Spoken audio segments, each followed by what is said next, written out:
पापा पापा, वहाँ चलो ना, मुझे रिमोट कंट्रोल वाली कार चाहिए। चलो ना प्लीज। हाँ हाँ ठीक है, चलो चलते हैं। हमें गुड्डी के लिए बर्थडे गिफ्ट भी लेना है। अब तुम ले रहे हो तो अब मुझे भी लेना पड़ेगा। मेरे बेटे को कोई भी नया खिलौना दिखता है तो उसे तुरंत चाहिए होता है।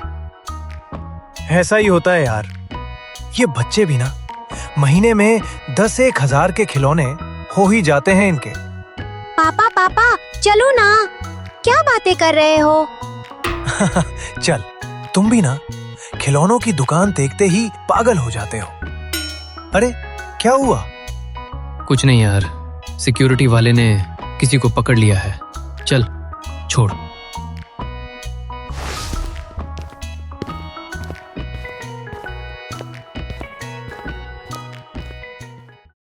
सिक्योरिटी ने रघु नाम के एक आदमी को पकड़ रखा था। वो देखने में बहुत गरीब लग रहा था। उसकी आंखों के नीचे काले घेरे थे, जैसे वो कई दिनों से सोया ही नहीं हो, और उसके शरीर पर एक पुरानी सी शर्ट थी। ए, रुक!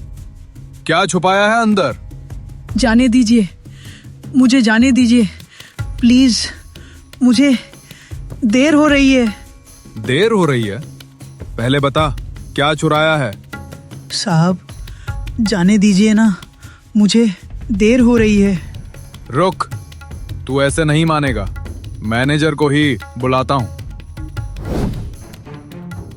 सिक्योरिटी वाला मैनेजर को बुलाता है। पता नहीं क्यों रघु के चेहरे पर एक अलग ही चिंता थी, जैसे उसे कहीं बहुत जरूरी वजह से जाना हो। वो सिक्योरिटी वाले से बार बार विनती कर रहा था कि उसे जाने दे, लेकिन कोई उसकी बात सुन ही नहीं रहा था।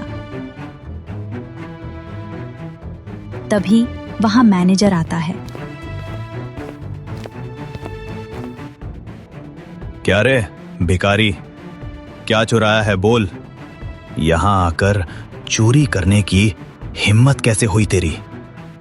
साहब, मैं चोर नहीं हूँ, मुझे जाने दीजिए। मेरी बेटी इंतजार कर रही है, मुझे जाने दीजिए। चोरी करता है और ऊपर से झूठ भी बोलता है। तुम लोगों के नाटक हमें अच्छे से पता है। नाटक मत कर, जल्दी बोल। साहब, मैं नाटक नहीं कर रहा हूँ, सच में। मुझे जाने दीजिए, मुझे जाने दीजिए। तू ऐसे नहीं मानेगा। मैनेजर को जोर जोर से बोलते हुए देखकर आसपास के लोग वहां आने लगे हैं। रघु बहुत देर तक विनती करता रहता है, लेकिन मैनेजर कुछ भी सुनने को तैयार नहीं होता। गुस्से में मैनेजर रघु को जोर से थप्पड़ मार देता है। चोर कहीं का, कपड़ों से तो भिखारी लग रहा है। औकात नहीं है तो इतने बड़े दुकान में आते ही क्यों हैं? और दो मारो, तभी अकल आएगी। ऐसे ही होते हैं ये, पुलिस को दे दो तभी सच बोलेगा। सिक्योरिटी वाला उसकी तलाशी लेता है। वो रघु की शर्ट के अंदर छुपाई हुई चीज बाहर निकालता है। वो चीज क्या थी? कोई सोने का हार या महंगा फोन? नहीं, वो इनमें से कुछ भी नहीं था। वो थी सिर्फ 200 रुपए की एक छोटी सी गुलाबी रंग की गुड़िया। साहब, ये देखिए, गुड़िया चुरा रहा था। बस यही? इसके लिए चोरी की? अरे इतनी सी गुड़िया के लिए चोरी? आसपास खड़े लोग रघु को देखकर हंसने लगते हैं। दे इधर। साहब, वो गुड़िया मत लीजिए, आपके पैर पड़ता हूँ। मुझे पुलिस स्टेशन ले जाइए, जेल में डाल दीजिए, लेकिन वो गुड़िया मुझे दे दीजिए। मेरी छोटी सी बेटी मेरा इंतजार कर रही है साहब। ये सुनकर मैनेजर को और गुस्सा आ जाता है।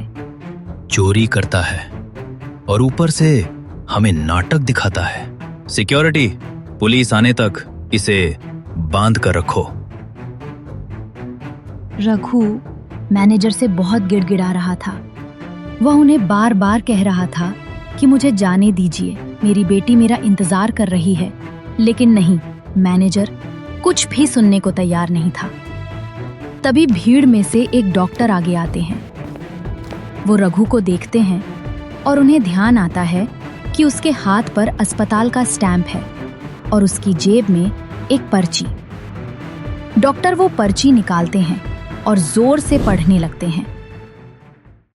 तीता memorial hospital, patient name Pari, age 5, stage 4 blood cancer, treatment stopped, not responding, doctors advise take her home, she has only a few hours left. चिट्ठी पढ़ते पढ़ते डॉक्टर की आंखों से आंसू निकल आते हैं। पूरा मॉल एकदम शांत हो जाता है और रघु बेचारा जमीन पर अपना सिर पटक पटक कर रो रहा था। मैं चोर नहीं हूँ, मैं एक बाप हूँ। मेरी परी 6 महीनों से कैंसर से लड़ रही है। मैंने अपना घर, गांव की जमीन सब कुछ बेच दिया उसके इलाज के लिए। आज डॉक्टर ने कहा उसे घर ले जाओ, उसे जो चाहिए वो दे दो, उसके पास समय नहीं है। रघु बोले जा रहा था और आसपास खड़े लोगों की आंखों से आंसू बहने लगे। पूरे मॉल में सन्नाटा छा गया और लोग खामोशी से रघु की बातें सुन रहे थे। वो सुबह से जिद कर रही थी, बाबा मुझे वो गुलाबी गुड़िया चाहिए, फिर मैं भगवान के घर चली जाऊंगी। साहब, मेरी जेब में अब 1 रुपया भी नहीं बचा है।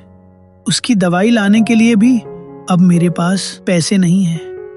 मैंने बाहर भीख भी मांगी, लेकिन वो भी किसी ने नहीं दी। उसकी सांस कम होती जा रही है, वो मेरा इंतजार कर रही है। साहब, अगर मैं ये गुड़िया लेकर नहीं गया तो वो रोते रोते ही अपनी सांसें छोड़ देगी। एक बाप की इज्जत चली जाए तो भी चलेगा, लेकिन उसका आखिरी सपना मत टूटने दीजिए साहब। ये सुनकर मैनेजर के हाथ से वो गुड़िया नीचे गिर जाती है। हर किसी के दिल में एक दर्द सा उठ गया था, जिसे वे भिखारी, चोर समझ रहे थे। वो दुनिया का सबसे अमीर बाप था, जो अपनी बेटी की मुस्कान के लिए कुछ भी करने को तैयार था। मैनेजर को अब खुद पर शर्म आने लगी थी। भाई, मुझे माफ कर दो।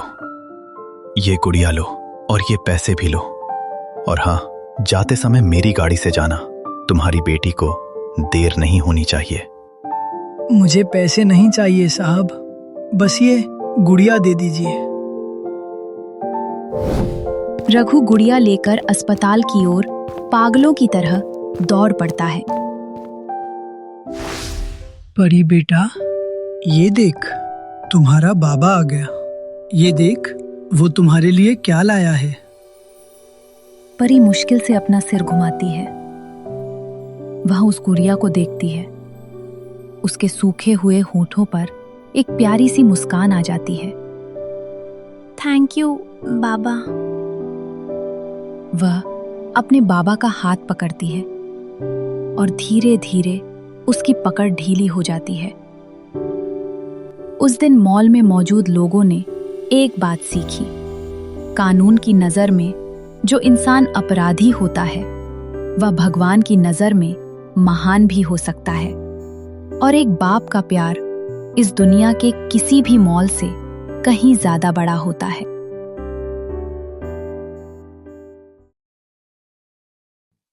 अगर हमारा ये वीडियो आपको अच्छा लगा तो जरूर लाइक करना और चैनल को सब्सक्राइब करना ना भूलना। मिलते हैं अगली कहानी में। Bye bye.